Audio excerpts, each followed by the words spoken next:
Hey everyone, this is it. Welcome to OiC's big Christmas service. Except that it's 2020, so of course not really, right? And I have to be honest with you, this is weird and it's a bit of an anticlimax. My name is Maicon and I'm the pastor at OiC International Church, and this is the Sunday in which we would, in a normal year, celebrate our Christmas service. And that's something you kind of look forward to if you're a pastor. But here I am again recording this video rather than meeting you face to face and singing those beautiful Christmas hymns that we love together and sharing that amazing church coffee.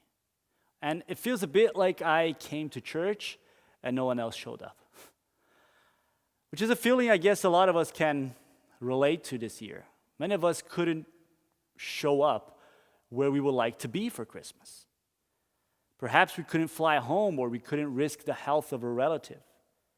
Or perhaps we've made it there, but it's not just the same. It's emptier than we feel it should be. Not everybody could come. The big family gathering of the 26th, of the second day of Christmas, it can't happen. Or maybe we're the ones that usually host, and there's far less chairs around our table than we are used to. At our home this year, there was only one extra chair. One of my brothers managed to come and dutifully quarantine before joining us for Christmas. And that was a joy and a treat that we could hardly have hoped for, considering how challenging the situation with the pandemic is right now in the world. So that was a reason for joy. But still, only one extra chair is extremely unusual for us and our family. So this year, as we continue to explore different biblical perspectives on Christmas, I want to talk about the experience of some people who didn't make it for Christmas. And I'm talking about the magi from the East. Because they were not there. As much as we like to place them in our nativity scenes, they weren't there. And that is only one of the many misconceptions that we have cultivated and even cherished about these characters. I grew up singing, and I still very much enjoy singing, "We Three Kings of Orient Are." But nowhere in the Bible does it say that they were kings or that there were three of them. And by the time they got to Bethlehem, Jesus was most likely a toddler and not a newborn baby. So I want to invite you to hear the story again, of which St. Matthew is the teller in chapter 2 of his account of the gospel of Jesus Christ. And it says, "After Jesus was born in Bethlehem in Judea, during the time of King Herod, magi from the east came to Jerusalem and asked, 'Where is the one who has been born King of the Jews? We saw his star when it rose and have come to worship him.' When King Herod heard this, he was disturbed, and all Jerusalem with him. When he had called together all the people's chief priests and teachers of the law, he asked them where the Messiah was to be born. 'In Bethlehem in Judea,' they replied, 'for this is what the prophet has written. But you, Bethlehem, in the land of Judah, are by no means least among the rulers of Judah. For out of you will come a ruler who will shepherd my people Israel.' Then Herod called the magi secretly and found out from them the exact time the star had appeared. He sent them to Bethlehem and said, 'Go and search carefully for the child. As soon as you find him, report to me so that I too may go and worship him.' After they had heard the king, they went on their way, and the star they had seen when it rose went ahead of them until it stopped over the place where the child was. When they saw the star, they were overjoyed. On coming to the house, they saw the child with his mother Mary, and they bowed down and worshipped him. Then they opened their treasures and presented him with gifts of gold, frankincense, and myrrh. And having been warned in a dream not to go back to Herod, they returned to their country by another route." The reason that I said that Jesus was most likely a toddler by the time these wise men, as they are traditionally called, arrive, is that when Herod finds out that they left without giving him the location of the child, he's furious, and he orders the death of all boys in the area who are 2 years and younger, in accordance with the time he had learned from the magi, Matthew says. And the reason that I find that important, that he was not a newborn child, is that if we become too attached to the image of the wise man at the nativity scene, we might miss the whole point of the story. Because St. Matthew seems less interested in what happens when they actually find Jesus and more interested in the fact that they are looking for him. Their story is the story of the search. Of the 12 verses that Matthew uses on this story, the Magi are only in the house with Jesus for one verse. And I don't mean by this that the point of their journey wasn't to find Jesus. Of course it was. What I mean is that Matthew is telling us more with their search. Even, and maybe especially so, when they seem to be searching in the wrong place. Searching in what appears to be the wrong place, by the way, doesn't necessarily mean the search isn't honest and earnest. And sometimes those are precisely the places that tell us more about the nature of the journey. It's like climbing a frozen signpost to try and find directions, which is not just a weird metaphor, it's something I have literally done. 16 winters ago, on the first time I came to Norway, I went to a retreat at Nordmarkskapellet, which is this chapel and retreat place in the middle of the woods northwest of Oslo. And we were a big group of people walking, following the path with our backpacks and sleeping bags and all of that. And at one point, I stopped to wait for two others who were rearranging their packs. And it took longer than they had expected, so by the time that we were on our way again, we had lost sight of the rest of the group. But we had all been to the chapel and to those woods before, so we weren't too worried. Except at one point, we got to a crossing, and we weren't sure if we should go straight ahead or if we should turn right. So we figured we should check the signpost on the crossing, and me being new to Norway, I had no idea that there was a difference between winter tracks and summer tracks. So off we went to the right, following what we had read on the sign. Fast forward some time, and we had obviously taken the wrong path. We were now walking through snow that was knee-deep, and we were well aware that we should have arrived long ago. And that is when we found another signpost, frozen and too dark to be read from the ground. So I found myself climbing a frozen pole to try to find the directions. It takes a real desire for finding the way to make a Brazilian climb a frozen pole in the middle of a forest. And maybe that's what Christmas feels like for many of us this year. Sort of a desperate and a bit comical attempt to find some direction in a year that lacks warmth and light. As I read the story of the Magi, however, I find that perhaps that signpost in the middle of the woods is a good image for Christmas, and a good image for Christmas in general, not just in 2020. That perhaps Christmas should look more like that than like the warm, cozy place by the fire that we eventually got when we made it to our destination. Because the story of the Magi is the story of the search. Their Christmas experience is the experience of the search. They had seen signs that Jesus had been born, and they set out to find him. And I say signs because I think it's reasonable to consider that it was more than just one sign, that it was more than just a star.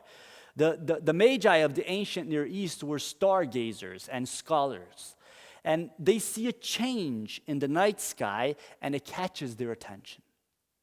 Yet why does it set them on the road looking for the King of the Jews? It's reasonable to assume that they had access to Jewish literature and oral traditions, so that they had more information that makes them head their camels towards Jerusalem. And their inquiry, their search, isn't a half-hearted curiosity.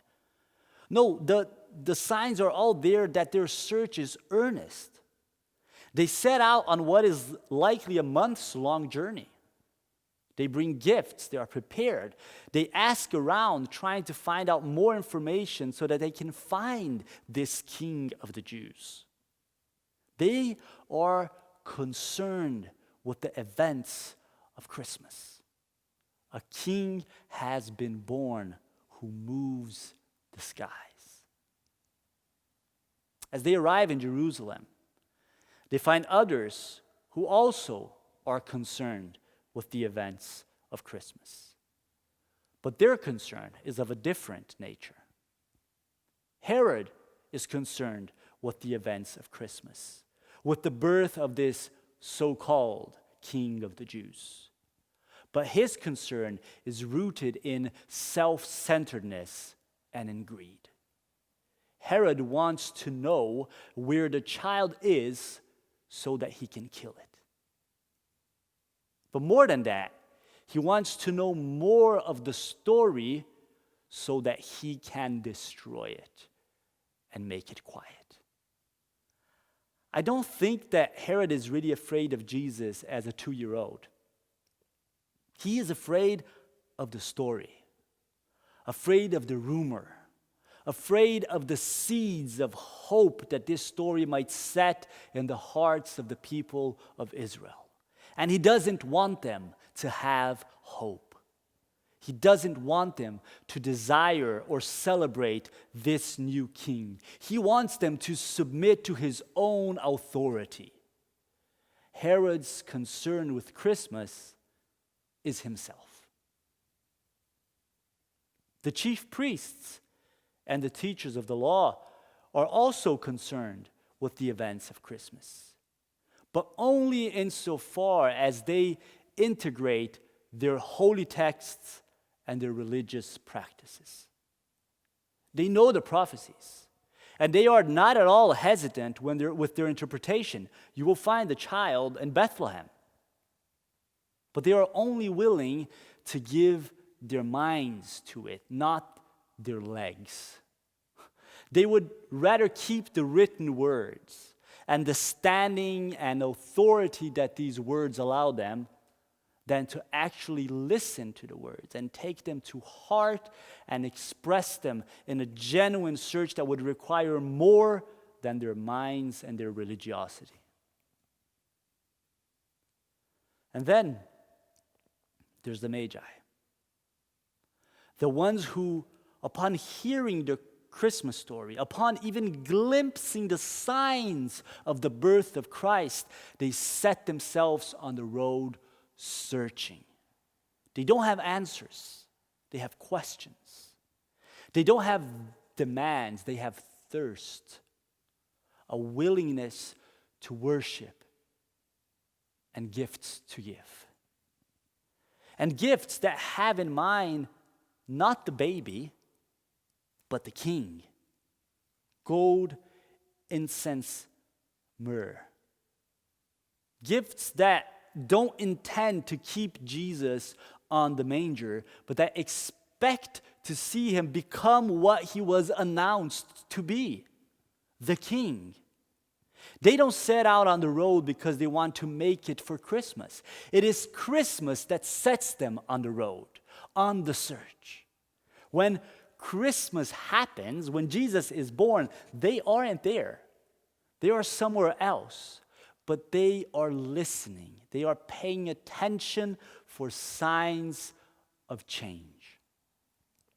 Recognizing that the signs of change point to Christ, they go. And that is what Christmas must be for us. That is why the gospel writers tell the story, to set us on the road to meet Christ where he is, not where he was. If the magi had gone to that stable, they wouldn't find Jesus. But maybe they would find some people staring blankly at an empty manger.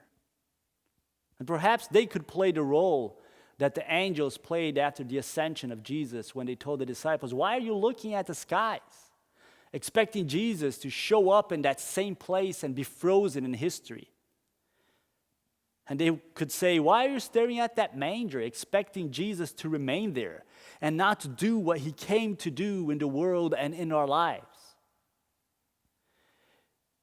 If you look just a couple of houses, just a couple of houses in that direction, you'll find that he's already a toddler, running around his mother's feet, the magi would say. And if you look just a bit further in time, you'll find him healing, and you'll find him preaching and teaching. You'll find him dying in profound and sacrificial love. You'll find him resurrected in powerful grace and redemption. You'll find him meeting people in bread and wine, in embraces and in acts of kindness, in glasses of water for the thirsty and warm blankets for the cold, in wonderful forgiveness after tearful repentance. You'll find him out and about to this very day. Christmas was never meant as a destination we should show up for. It is a story we join in. A signpost in the middle of the forest that we climb laughing because we want to keep following the way. And we want to do it with those who are wandering with us. If we miss out on dinner time because we were waiting for those who needed to rest and rearrange, if we slow down because we want to make sure that everybody is safe and not alone, that's fine. Our host is generous and plentiful. He'll keep our chair. He'll keep our chair waiting, and he'll keep our dinner warm. And he'll be waiting to sit down with us and to laugh and cry with us about our journey. This was me climbing the frozen signpost. And I want to invite you. Let's keep going. Let's keep going. May the Lord bless you and keep you. May the Lord make his face shine upon you like the star that shined Jesus. May the Lord turn his face towards you so that you know you are seen. And may he bring you peace, that we may serve the Lord here and today joyfully.